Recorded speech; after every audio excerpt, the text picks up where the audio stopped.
Is Giratina just too good? I mean, I know Celestial Guardians just introduced a whole bunch of new stuff, but Darkrai Giratina is still sitting right up there at the top of the meta. And to make matters worse, there's a new Giratina deck on the rise that is arguably just as good, albeit a little bit more fun to play. Hello and welcome back to TriBit Council, where today we are covering the Frankenstein's monster that is this new Giratina EX deck.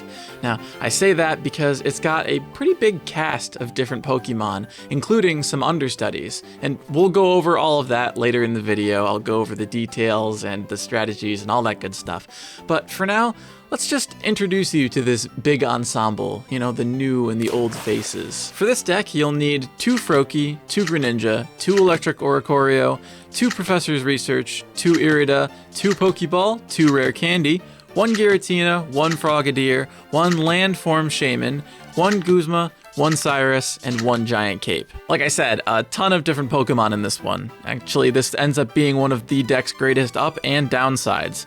On one hand, this deck is all over the place. With all the different combinations you're playing, this deck is a little bit different every time you start a match. In that sense, it can be very fun, and it feels like this deck will become stale slower. However, this inconsistency can be a potential hindrance. It opens up the opportunity to draw bricks, as well as just getting unlucky in general, especially considering this deck uses 2 energy types, water and electric. That being said, this deck still proves to be very strong, with variations of this deck being utilized heavily in the Master Ball rank and placing first in some tournaments. Now, notice I said variations there, and how I mentioned understudies before.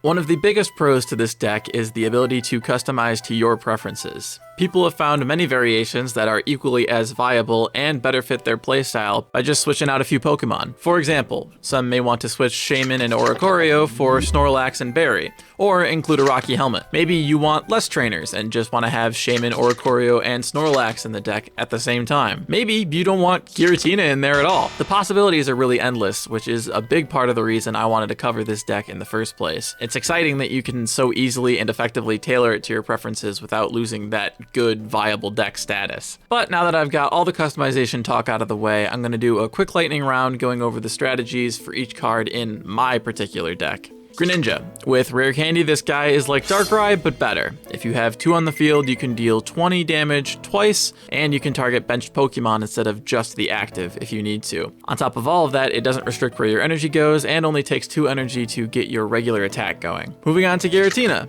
It's passively stacking energy, it hits like a truck.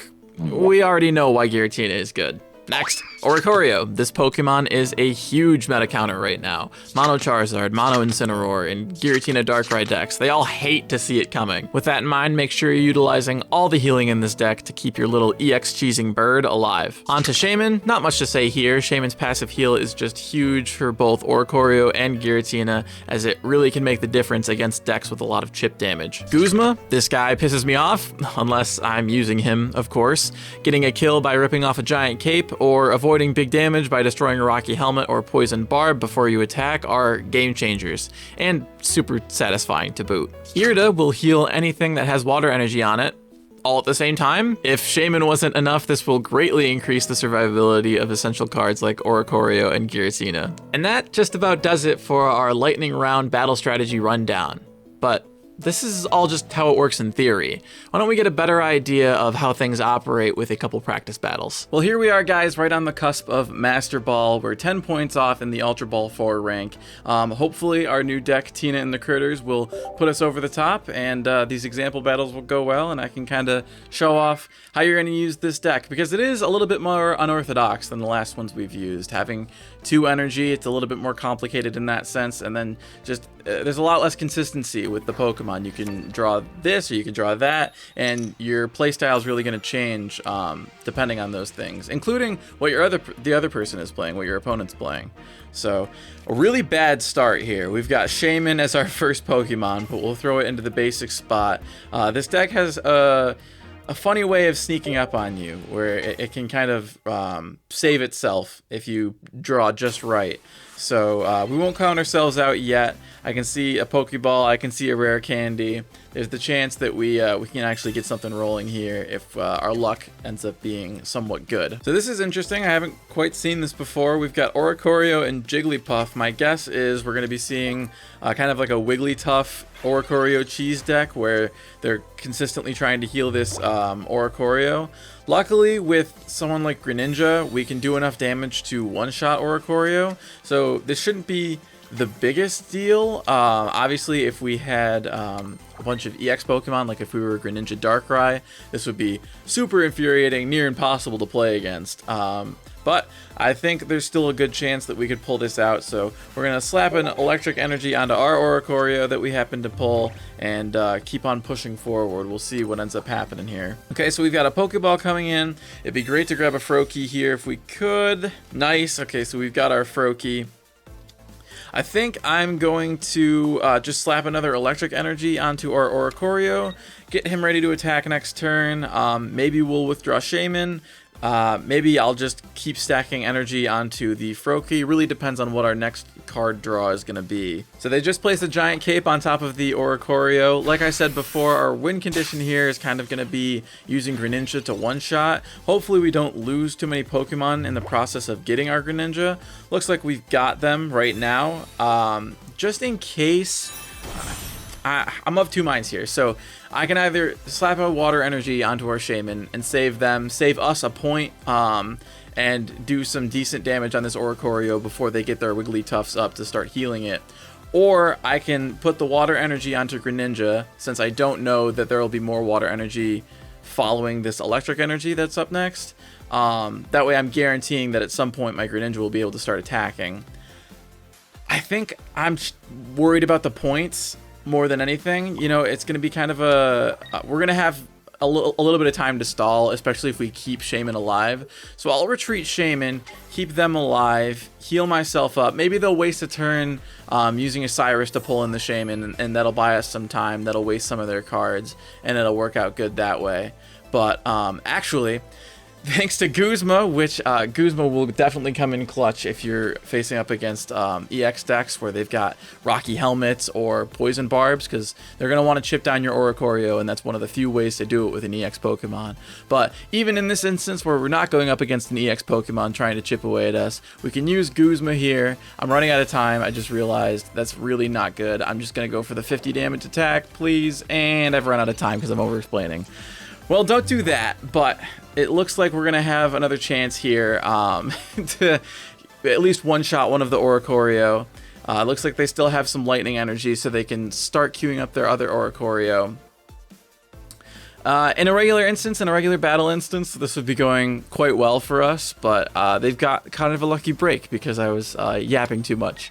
So we'll take this 50 damage, I'm assuming, and we'll try and proceed from there. We'll see what our next energy is going to be. Yep, that really hurts. I'm not super worried yet, because we have the water energy coming up next, so we can throw an electric energy onto our Greninja, and know that next turn we'll be able to do 60 damage with Greninja. We'll be ready to switch Greninja in place of the dead Oricorio once they end up killing our Oricorio. We'll hit another Shaymin heal just to get a little bit more health on Shaymin. Maybe it'll be important later on, but this will kill the Oricorio and get one of their, I would say one of their main threats to us out of the way. Not that Giratina is going to be a huge factor at this point in the battle. Alright, so pretty unfortunate here. We're taking that 50 damage, which we honestly shouldn't even have needed to take. But we will take that for now. We'll throw our Greninja in there, and as you can see, there's a giant cape on the Oricorio now as well. There could be some crazy luck here if we throw out this Professor's Research and we get a giant a rare candy and a Greninja, which we didn't. But if we had, there was a chance that we killed this Oricorio this round. That's okay. We'll throw Frogadier out there. We'll wait another round. We've got another Professor's Research on deck, so hopefully that'll give us our second Greninja, even if somehow they manage to heal their Oricorio. We'll hit another Shaymin heal, just, you know, to keep Shaymin as healthy as possible. And then we'll crack down with 60 damage, and then hopefully Oricorio is set up to die next round. Even ideally, if they can't evolve to Wigglytuff next round, we'll be able to Water Shuriken the Oricorio dead, and then insta-kill one of the Jigglypuff. Alright, so we've evolved a Wigglytuff, we've taken 70 damage, which is a significant hit, but I think we'll be okay. We've also, worth noting, got an energy onto the Jigglypuff that is not a Wigglytuff yet. Not really sure what the strategy is there, not sure it's going to pay off for them either. We'll hit a Professor's Research because I don't think we have anything major to worry about in terms of taking damage. I think we can wait on using Irida.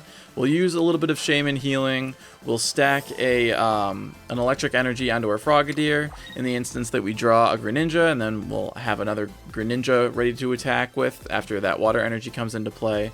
But for now, we can, I guess, Water Shuriken the other Wigglytuff that is at 100 HP, just so that we're a little bit closer to killing it next round. We're not going to waste our Water Shuriken on the Oricorio, obviously, because our main attack will kill it.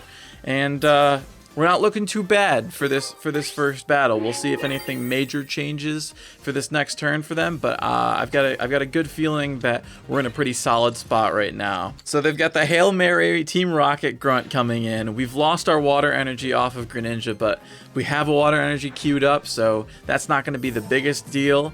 Ideally, again, we will get our Greninja so that we can evolve our Frogadier finally. And so long as we get that extra Greninja, it doesn't matter if we stack another energy onto it. 2 Water Shurikens plus our attack will kill this Wigglytuff. And luckily enough for us, that's exactly what we got. I wouldn't be surprised if we saw a concede here. There it is. And first battle down, out of the way, and we're actually climbing into Master Ball with that one, which is a huge win for us. But like I said before, these matches are going to be weird. They're going to be kind of unorthodox, and sometimes you're going to have to think on your feet a little bit. It's part of the reason that I got kind of lost in the sauce explaining the thought process behind what I was doing with Greninja and Oricorio and all that stuff, and we missed the turn entirely.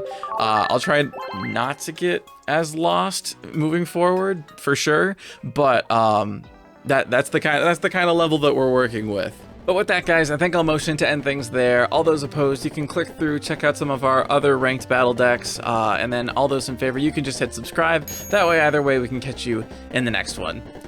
See you guys later.